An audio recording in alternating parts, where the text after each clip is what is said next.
Gloire à Dieu. Amen. Je vais reprendre un thème que nous avons commencé ensemble à aborder sur la notion finalement des disciples, qui est la mission de l'Église. Nous avons besoin de prendre conscience que si nous voulons que l'Église grandisse par l'assistance du Saint-Esprit, car l'Église ne peut pas grandir sans l'assistance du Saint-Esprit, alors il nous faut comprendre ce que Jésus a dit à ses disciples dans l'évangile de Matthieu, chapitre 28, versets 18 à 20. Nous allons le relire ensemble avec nous. Et ma prière, c'est que cette année, nous puissions grandir les uns et les autres vers la stature parfaite de Christ, amen, qui est le modèle suprême de la foi. Et j'aimerais que nous puissions prendre conscience que nous avons besoin de mieux connaître Jésus. Ça peut paraître étrange ce que je dis, parce que nous pourrions dire les uns les autres, mais moi je connais Jésus, il m'a sauvé. Mais Jésus veut que nous puissions le connaître mieux que cela encore, plus profondément que cela encore. Oui, c'est beau de connaître l'œuvre de la croix, ce qu'il a accompli pour chacun de nous. Mais, frères et sœurs, cette révélation est la première étape vers d'autres révélations.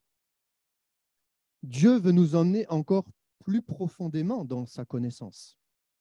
Bien évidemment, la croix est l'étape fondamentale, essentielle, qui nous permet ensuite de rentrer dans l'intimité de Dieu. Mais je le crois, nul ne peut rentrer pleinement dans une vie de disciple s'il ne connaît pas Jésus d'une manière personnelle, d'une manière intime, d'une manière profonde. Donc, dans l'évangile de Matthieu, chapitre 28, versets 18 à 20, Jésus dira ceci. Alors, Jésus s'était approché de chacun d'eux, de ses disciples qu'il avait formés pour être envoyés sur le champ missionnaire. Nous avons eu la joie hier soir d'avoir une rencontre avec Thierry et Cécile Haute qui sont en mission au Vanuatu. Donc, c'est tout proche de la Nouvelle-Zélande pour ceux qui aiment bien le rugby. Et voilà, ce sont des peuples tribales. Le Vanuatu est un ensemble d'îles et ils ont pu nous partager le travail qu'ils faisaient. Et eux sont sur une terre missionnaire lointaine, mais nous sommes sur une terre missionnaire en France. Amen. Et il ne faudrait pas croire qu'il faudrait faire des millions de kilomètres pour être sur le champ missionnaire.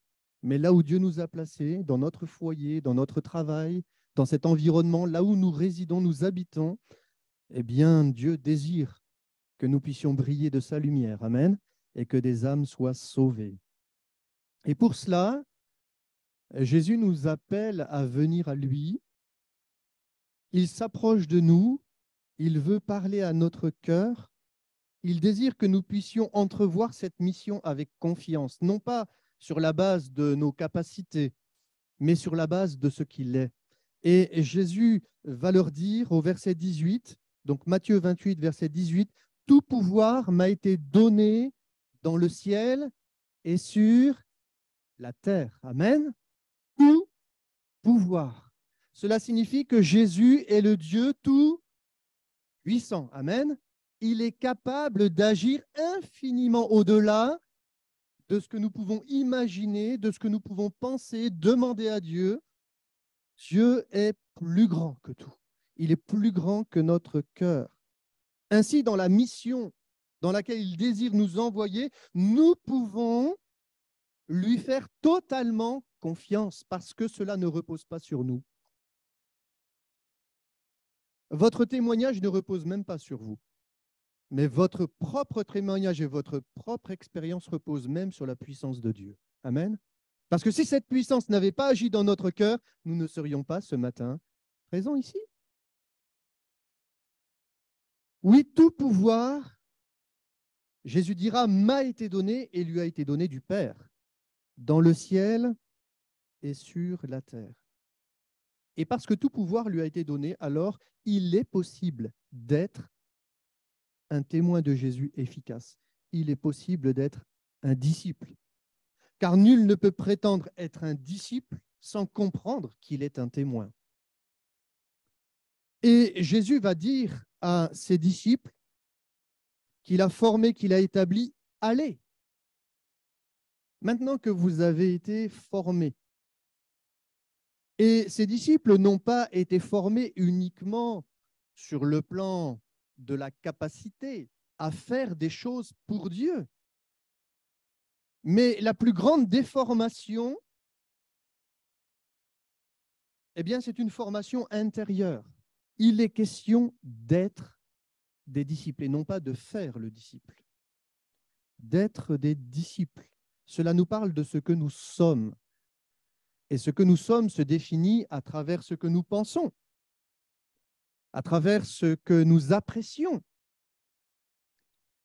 à travers ce que nous espérons, nos rêves, nos espoirs, mais aussi à travers notre mentalité, notre état de cœur, nos priorités, évidemment ce que nous disons et ensuite ce que nous faisons. Ils ont été formés auprès de Jésus, de sorte que nul ne peut prétendre pouvoir être un disciple sans être proche de Jésus. Et c'est pour cette raison, frères et sœurs, que mon vœu pour chacun de nous en cette année, et pour moi-même, c'est que nous puissions grandir dans la connaissance de Jésus. Amen. Mais une connaissance personnelle, une connaissance intime, une connaissance qui va me permettre d'expérimenter davantage sa grâce envers moi. Et lorsque je parle d'expérimenter la grâce de Dieu envers chacun de nous, c'est de vivre la croix de Jésus. Amen. Parce qu'il n'y a rien de plus beau que de vivre la croix de Jésus. La croix de Jésus, c'est se dépouiller de notre ancienne nature pour revêtir la nouvelle nature. Amen.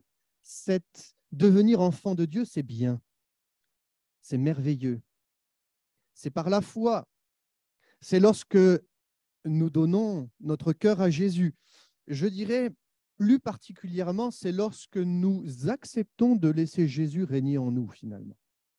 Parce que lorsque nous disons « Seigneur, je t'ai donné ma vie », bon, ça veut dire quoi concrètement? J'ai donné ma vie à Jésus. Si on réfléchit un peu, parce que nous avons notre langage, nous aussi, biblique. Mais qu'est-ce que cela signifie concrètement que de donner sa vie à Jésus? Eh bien, j'aime à le rappeler, frères et sœurs, c'est que Jésus ne peut être le sauveur que de ceux qui l'acceptent comme roi. Jésus ne peut être le sauveur que pour ceux qui l'acceptent comme roi. Et nous ne pouvons pas prétendre que Jésus nous a sauvés si nous ne voulons pas laisser la place à Jésus dans notre vie, la première place. Si nous ne voulons pas lui donner les rênes de notre cœur. Ainsi, ce n'est plus nous qui vivons en Christ, mais c'est Christ qui vit en nous. Nous sommes appelés à vivre pour lui. Amen. Pour l'honorer, pour l'adorer. Et il n'y a pas de plus belle vie que de consacrer son être entier à Jésus. Parce que Jésus a le pouvoir de chasser en nous toute ténèbres. Amen. Il a le pouvoir de changer le mal en bien. Il a le pouvoir de changer notre mauvais caractère. Il a le pouvoir de nous libérer de toutes les mauvaises pensées qui occupent parfois tellement notre esprit que cela nous empêche d'être libres, même parfois de l'adorer et de le louer ou d'entrer pleinement dans sa volonté. Oui, nous avons besoin d'être libérés de nous-mêmes afin de vivre pour lui. Et c'est vrai que finalement, lorsque nous pensons à la notion d'être des disciples, d'être des témoins, eh bien, nul ne peut être sans l'être. Finalement, c'est quoi la vie? Pourquoi nous sommes nés? Eh bien, lorsque nous découvrons le récit de la Genèse, nous découvrons le projet créateur de Dieu. Et Dieu a dit, faisons l'homme, faisons l'homme. Mais faisons l'homme pas n'importe comment, pas de n'importe quelle manière. Il est vrai que quand un couple a des enfants, ils désirent que leurs enfants, s'ils ont un petit garçon, ils désirent que le petit garçon devienne un homme. Amen. Ils désirent que s'ils ont une petite fille, qu'elle devienne une femme. qu'ils puissent grandir, qu'ils puissent parvenir à une certaine maturité, à une certaine stature, en ayant des valeurs, n'est-ce pas? En étant intègre, en étant droit, en étant aimant, en étant bon. Voilà ce que nous désirons pour nos enfants. Mais vous savez, ce que nous désirons pour nos enfants, Dieu désire la même chose pour chacun de nous. Mais nul ne peut prétendre à être, à devenir ce que Dieu veut que nous soyons sans celui qui est de toute éternité. Et Dieu a dit, faisons l'homme, créons l'homme, mais non pas n'importe comment. Créons l'homme, Betsalmenu kidmutenu, en hébreu, ça signifie avec notre image et comme une ressemblance de nous. Cela signifie que si je veux être un disciple, il faut que je grandisse à partir d'un modèle.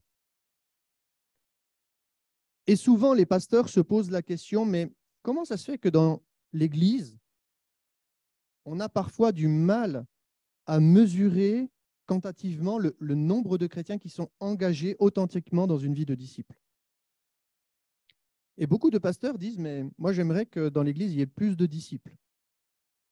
Mes frères et sœurs, la seule Église qui existe aux yeux de Dieu, c'est une Église de disciples. On peut être un croyant sans être un disciple. Mais être un disciple, ça change tout. Être un croyant, ça ne change rien. Les catholiques croient en Jésus. Les protestants croient en Jésus. Il y en a même d'autres qui croient en Jésus, comme les témoins de Jéhovah. Je vais peut-être vous choquer. Il y en a d'autres qui croient en un Dieu créateur. Les musulmans croient en un Dieu créateur. Est-ce que pour autant la vie est changée? Leur cœur est changé. Notre mentalité est changée. Nos priorités sont changées.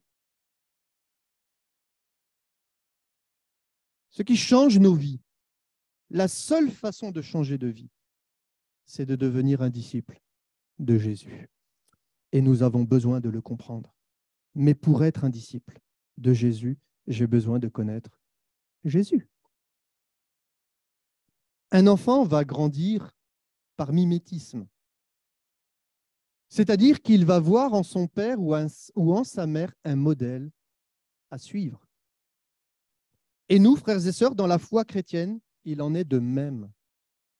Si nous voulons devenir des hommes et des femmes, si nous voulons grandir, nous avons besoin de comprendre que le seul modèle absolu dans notre vie, c'est la merveilleuse personne de Jésus. Il est l'image du Dieu invisible, le premier-né de toute la création. La Bible nous dit qu'il a plu à Dieu de faire habiter en lui corporellement toute la plénitude de la majesté divine. C'est incroyable, n'est-ce pas? Et lorsque Jésus était sur terre, ces hommes qui étaient auprès de Jésus ont pu voir la majesté de Dieu dans la vie de Jésus. Nul ne parlait comme cet homme. Nul n'a aimé comme cet homme. Nul n'a été bon envers les autres comme cet homme. Nul n'a pu même jusqu'à mépriser sa propre vie pour le bonheur des autres, pour le salut des autres. Et Jésus l'a vécu pour chacun de nous. Il n'y a pas de plus grand amour, la Bible nous dit, que de donner sa vie pour ceux que nous aimons. Mais Jésus l'a fait même pour ceux qui le haïssaient, même pour ceux qui le méprisaient, même pour ceux qui ont détourné leur visage de lui. Jésus a quand même donné sa vie. Amen. C'est-à-dire que le pardon est accessible. La vie éternelle est accessible. La vie nouvelle, devenir quelqu'un d'autre, quelqu'un de différent, quelqu'un d'aimant, quelqu'un de patient, quelqu'un de doux, quelqu'un qui est à l'écoute des autres, quelqu'un qui s'intéresse aux autres plus qu'à lui-même, quelqu'un qui recherche le bonheur des autres plus que son propre bonheur, parce qu'il y a plus de bonheur à donner qu'à recevoir. Et pourtant, lorsque nous sommes pères, nous le savons, parce qu'il y a quelque temps de cela, il y a eu cette période de Noël, et puis on offre des cadeaux.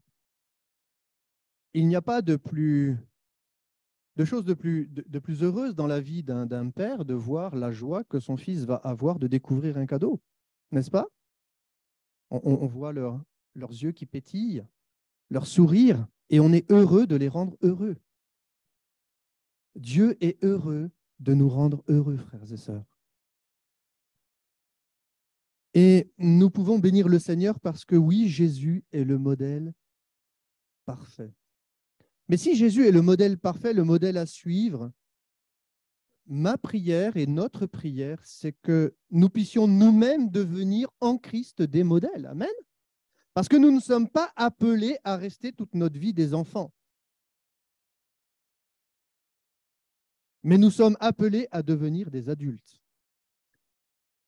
Et frères et sœurs, je prie Dieu dans mon cœur que oui, cette année, cette nouvelle année, soit l'occasion d'expérimenter Jésus, de vivre Jésus en nous,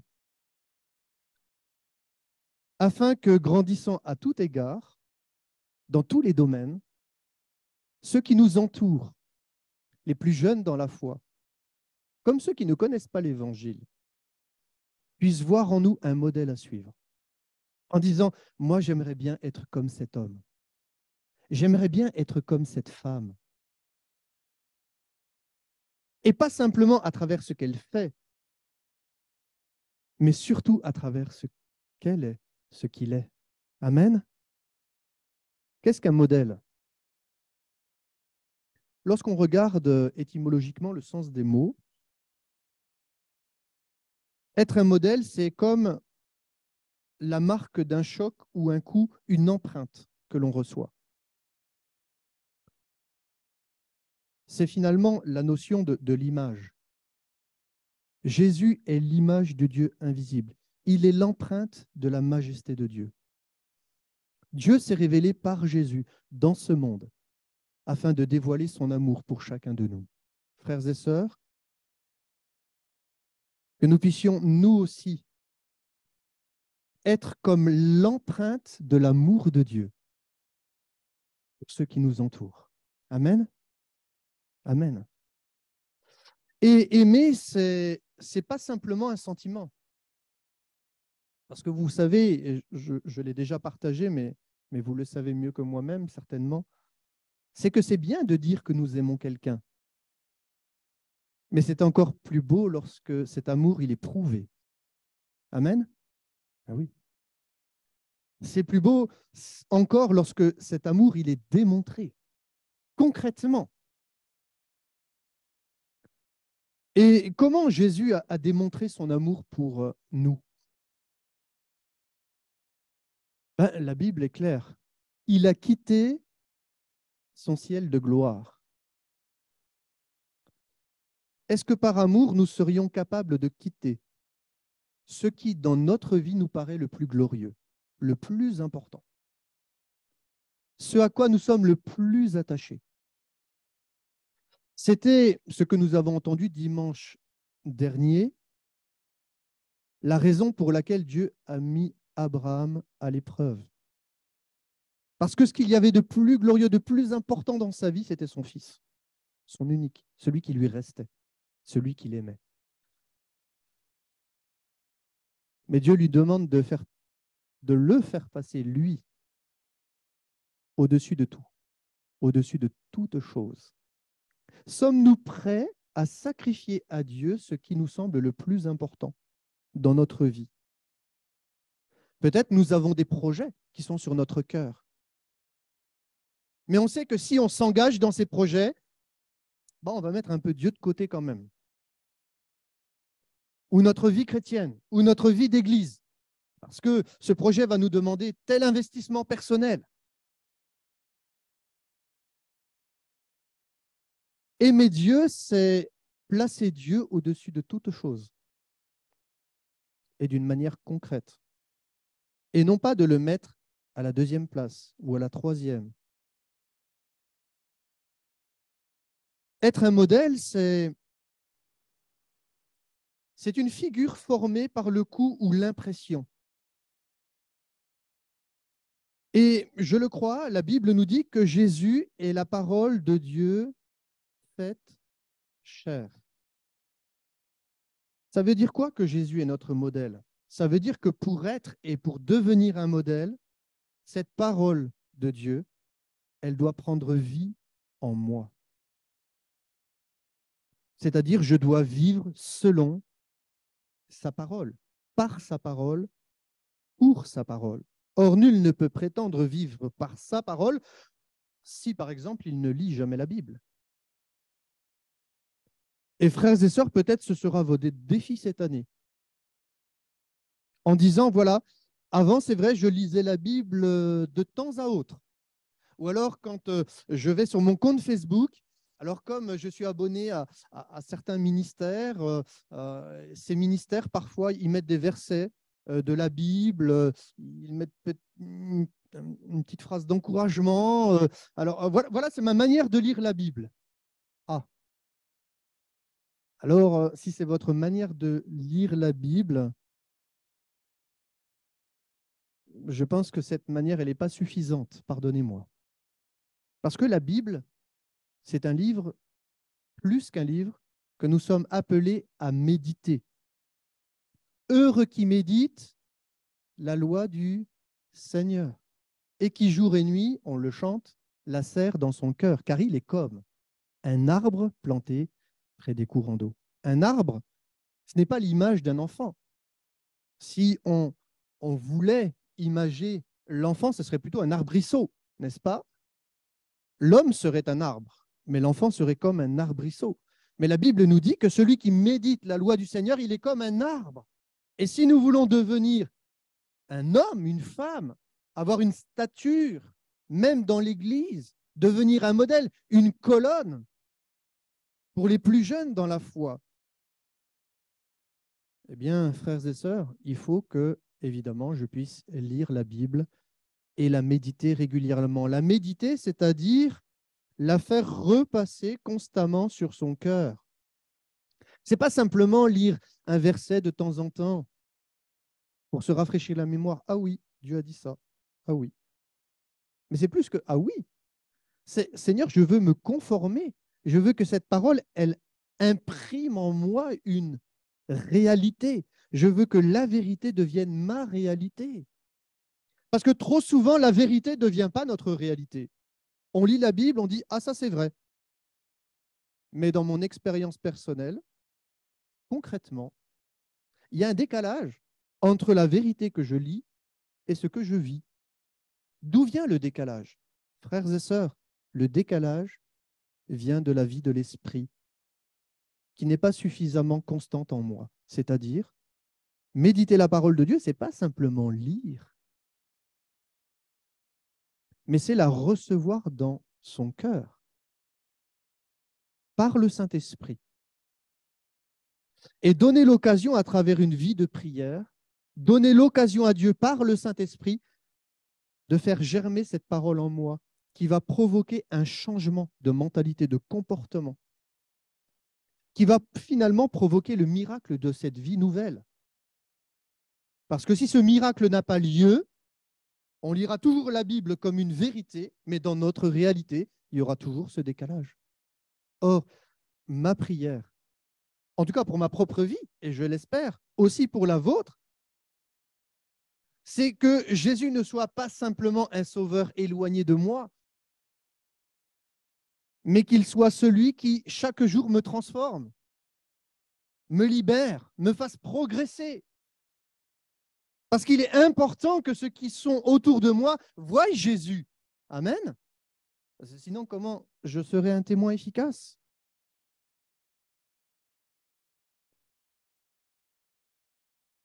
Et c'est vrai qu'être un modèle, finalement, c'est être un exemple, dans un sens moral ou éthique. Et quand on regarde Jésus, on s'aperçoit dans sa mentalité, il dira, je ne suis pas venu pour faire ma volonté, mais la volonté de celui qui m'a envoyé. La mentalité du serviteur. Et peut-être avons-nous besoin aussi, dans le modèle parfait qu'est Jésus, que nous puissions grandir dans cette vie de disciple, sur la base de l'imitation d'un modèle, de dire, mais Seigneur, finalement, mais effectivement, c'est vrai, Toi, tu es le modèle. Toi, tu es l'exemple à suivre. Et Seigneur, je veux finalement devenir comme toi. C'est toi que je veux imiter. Je veux imiter, Seigneur, ton cœur. Et Seigneur, imiter ton cœur, c'est de dire, mais Seigneur, je ne suis pas chrétien simplement pour bénéficier de toutes les bénédictions que Dieu veut nous donner. Je ne suis pas chrétien parce que, Seigneur, je suis un consommateur des bénédictions du divin. Et finalement, à chaque fois que j'ai faim ou j'ai soif, ben, je suis comme devant un distributeur automatique. Clic, clic. Seigneur, donne-moi. Seigneur, bénis-moi. Seigneur, pense à moi. Et finalement, ma vie de prière est exclusivement liée à mon besoin. Et en fonction de mon besoin, ma vie de prière est rythmée. En fonction de mon besoin, ma lecture biblique est rythmée. C'est-à-dire, je ne viens vers Dieu que quand j'ai besoin. Souvent, un enfant va vers ses parents quand il a des besoins. Vous êtes d'accord ou pas avec moi? Quand il a faim, il vient nous voir, maman, goûter. Maman, j'ai faim. Maman, j'ai soif. Maman, je veux ceci. Maman, je veux cela. Bon, frères et sœurs, que nous puissions, c'est bien d'être un enfant, mais à un moment donné, c'est bien de grandir aussi. Amen.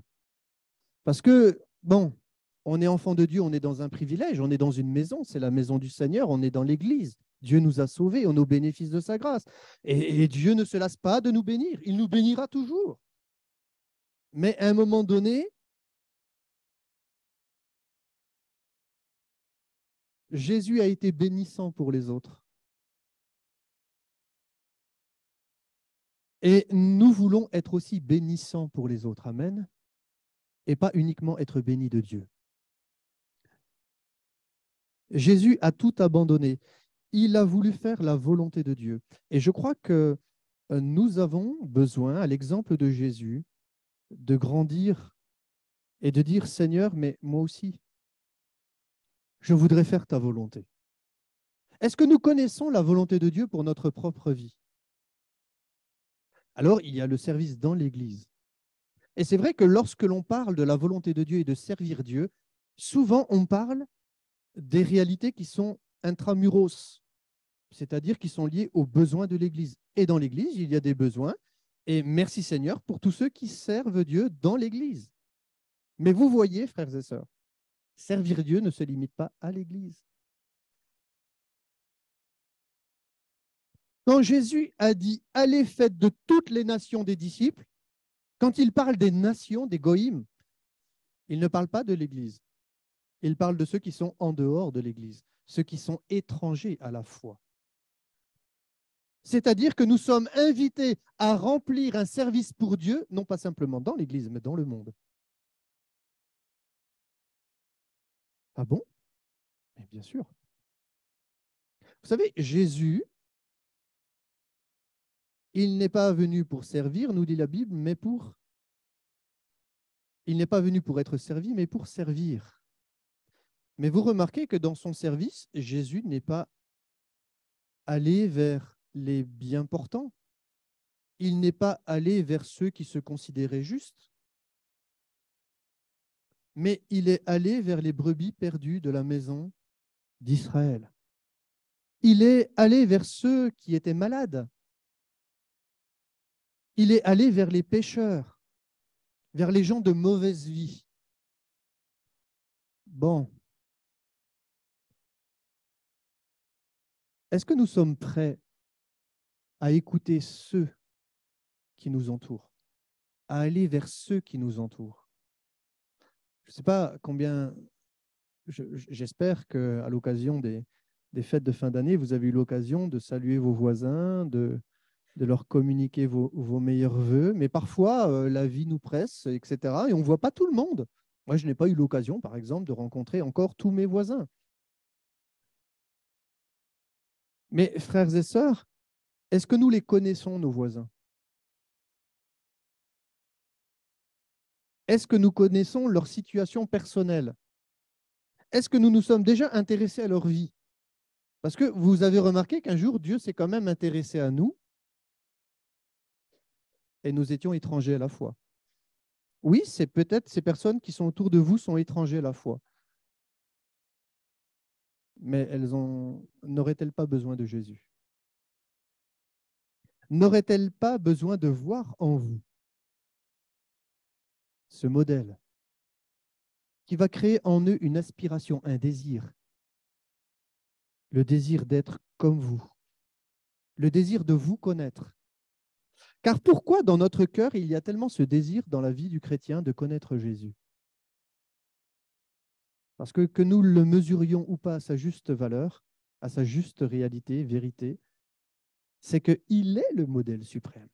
Et naturellement, à travers ce que Jésus est, quand nous lisons l'Évangile, nous découvrons que Jésus est une personne mais extraordinaire, une personne merveilleuse, une personne qui nous éblouit, qui nous étonne, une personne qu'on a envie de connaître, de vivre, d'écouter et d'être au bénéfice de son action dans notre vie.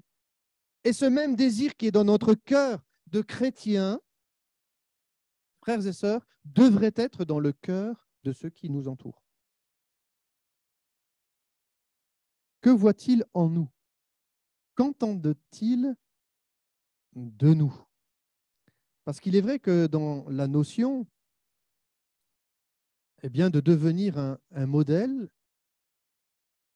l'apôtre Jean dira ceci dans 1 Jean chapitre 1, versets 1 à 3, ce qui était dès le commencement, ce que nous avons entendu, ce que nous avons vu de nos yeux, ce que nous avons contemplé et que nos mains ont touché concernant la parole de vie, c'est-à-dire Jésus. Car la vie a été manifestée et nous l'avons vue, et nous lui rendons témoignage. Et nous vous annonçons la vie éternelle qui était auprès du Père et qui nous a été manifestée. Ce que nous avons vu et entendu, nous vous l'annonçons à vous aussi, afin que vous aussi vous soyez en communion avec nous. Or, notre communion est avec le Père et avec son Fils, Jésus-Christ. Ce passage est extraordinaire. Regardez, il dit au verset 3, « Ce que nous avons vu et entendu, nous vous l'annonçons. » Autrement dit, nul ne peut être un témoin de Jésus si nous ne voyons pas Jésus, si nous n'entendons pas Jésus, si nous ne le voyons pas agir en nous, vivre en nous, si nous n'entendons pas Jésus nous parler. Et dans ce texte de Jean, il y a des verbes très intéressants qui nous invitent à comprendre comment parvenir à être un modèle. Il est question ici dans ce texte, ce que nous avons entendu. Il s'agit d'entendre, d'écouter. Cela nous parle de la foi, parce que la foi vient de ce que l'on entend vient de la parole du Christ. Or, nul ne peut prétendre être un modèle chrétien sans écouter la vérité ou la vivre, parce que écouter implique l'obéissance. Dans ce verbe akouo, en grec, il s'agit d'entendre, d'écouter, d'entendre parler, d'apprendre, de comprendre. Et il s'agit également d'approuver et d'obéir. Écoutez Dieu. Et il y a ce chant qui dit « J'écouterai ce que dit Dieu, car il est droit pour qui l'écoute ». Et frères et sœurs, nul ne peut prétendre, je le répète parce qu'il n'y a rien de plus important, la foi, elle ne peut pas grandir en dehors de la vérité. Ça n'existe pas. Oui, cette vérité, nous l'expérimentons tous, les uns et les autres. Mais ce n'est pas l'expérience qui est la vérité. C'est la parole de Dieu qui est la vérité. Et comme cette parole est la vérité, alors oui, nous la vivons d'une manière personnelle et pour chacun de nous, parfois différemment. Mais la parole de Dieu, elle est esprit et vie. C'est par sa parole que Dieu a créé le monde et c'est par sa parole que Dieu peut créer en nous des choses nouvelles. Car c'est en saisissant par la foi les promesses de la Bible que l'Esprit de Dieu va nous changer. Pas autrement. Pas autrement. L'Esprit ne peut pas agir dans notre cœur si nous ne venons pas à la vérité. C'est dans la mesure où nous acceptons l'Évangile que l'Esprit de Dieu fait ce miracle en nous de devenir une nouvelle création. Nul ne peut devenir enfant de Dieu si ce n'est par la foi dans l'œuvre de la croix. C'est croire en l'Évangile, croire en la bonne nouvelle. qui fait de nous des enfants de Dieu. Car l'Esprit de Dieu va agir dans notre fort intérieur et nous faire passer de la mort à la vie, des ténèbres à son admirable lumière. Amen. C'est beau, hein, ce que Dieu fait. C'est spirituel. C'est par l'Esprit. C'est au plus profond de nous-mêmes. Mais si je le crois de tout mon cœur, alors je le vois s'accomplir. Et l'Esprit de Dieu rend témoignage que nous sommes enfants de Dieu. C'est pour cette raison que nous pouvons dire Abba Père. Il est notre Père. Mais ils n'ont pas fait qu'écouter Jésus. Ils ont vu de leurs yeux Jésus vivre. Voir vivre. Voir, c'est observer. C'est contempler. C'est constater. C'est mesurer les choses avec probité. Parce qu'il y a ce que l'on est et ce que l'on fait. Et ce que l'on fait doit être une résonance de ce que nous sommes. Comme j'aime à le dire, la valeur de ce que nous faisons dépend de ce que je suis aux yeux de Dieu. Pas aux yeux du monde, ça c'est sûr. Mais la valeur de ce que je suis ne dépend pas de ce que je fais. Que Dieu nous accorde la grâce d'être véritablement enfants de Dieu, qu'il puisse grandir en nous, afin qu'à travers les œuvres que nous faisons pour lui, qu'il a préparées d'avance pour nous, et dans lesquelles nous sommes invités à y entrer, en tant que témoins de Jésus, eh bien, nous puissions manifester la bonté, l'amour, la patience, la douceur, la bienveillance, la fidélité. Ce que nous avons vu de nos yeux, qu'est-ce que peuvent voir les enfants de leurs parents? Qu'est-ce que peuvent voir les chrétiens de l'Église, de leurs pasteurs, de ceux qui prêchent la parole de Dieu, de ceux qui ont une responsabilité? Oui, il n'y a pas qu'un modèle, il y a des modèles. Et même chaque parent dans chaque famille doit devenir un modèle. Amen. Un modèle sur lequel l'enfant va pouvoir fixer ses regards et dire, ah, moi je veux être comme mon papa, je veux être comme ma maman. Vous savez, je crois qu'il n'y a rien de plus, pardonnez-moi, mais certainement valorisant pour un père ou une mère d'entendre son fils dire, papa, je voudrais devenir comme toi. C'est pas vrai? Eh oui. Et je crois qu'il n'y a rien de plus valorisant pour Dieu que nous puissions lui dire, je veux être comme toi. Parce que je te vois agir, parce que je te connais, parce que je lis dans ta parole que toi, tu fais ça, tu agis comme ça. Et moi, je veux être juste comme toi. Je veux être bon comme toi. Ce que nous avons vu et entendu, nous vous l'annonçons. Et je crois que finalement, nous parlons de l'annonce de l'Évangile, de la proclamation de l'Évangile. Nous parlons de l'Évangile. Nous aimerions bien que l'Évangile trouve le chemin des cœurs de ceux qui sont autour de nous. Eh bien, tout cela dépend de deux réalités, ce que nous voyons et ce que nous entendons de Jésus dans notre vie personnelle. Ses disciples étaient auprès de Jésus. Jésus désire que nous puissions être auprès de lui, frères et sœurs. Passons plus de temps dans sa présence. Même si cela va devoir peut-être parfois vous amener à faire des choix difficiles. Mais si vous acceptez parfois de perdre quelque chose pour mieux le connaître, vous ne le regretterez jamais. Jamais vous le regretterez. Parce qu'alors, vous donnerez l'occasion à Dieu d'être différent et de devenir ce que Dieu veut que vous soyez. Oui, Dieu veut que nous soyons ses disciples, mais plus encore. Dieu désire que les disciples que nous sommes deviennent des modèles en foi, en amour. Et c'est ce que Paul dira à Timothée. Oui, c'est vrai que Timothée est un jeune dans la foi, mais Paul dira que personne ne méprise ta jeunesse et sois un modèle en foi, en amour. Que Dieu nous accorde la grâce de devenir ces modèles. Amen. Alors, apprenons à connaître davantage Jésus. Et pour connaître Jésus, lisons davantage la Bible, car il est la parole de Dieu faite chair, et laissons cette Bible, la vérité des Écritures, pénétrer notre cœur et donnons l'occasion à Dieu dans notre vie intime et personnelle avec lui, eh bien, à l'Esprit, donnons l'occasion à l'Esprit de Dieu de changer nos cœurs. Amen. C'est ce qu'il faut pour grandir. C'est ce chemin, il n'y en a pas d'autre. C'est des lois spirituelles, il n'y en a pas d'autre. C'est comme ça que Dieu a choisi de faire les choses. Alors laissons à Dieu l'occasion de nous convaincre de ces vérités et de soumettre notre cœur à cela afin que sa gloire se manifeste dans notre vie. Amen.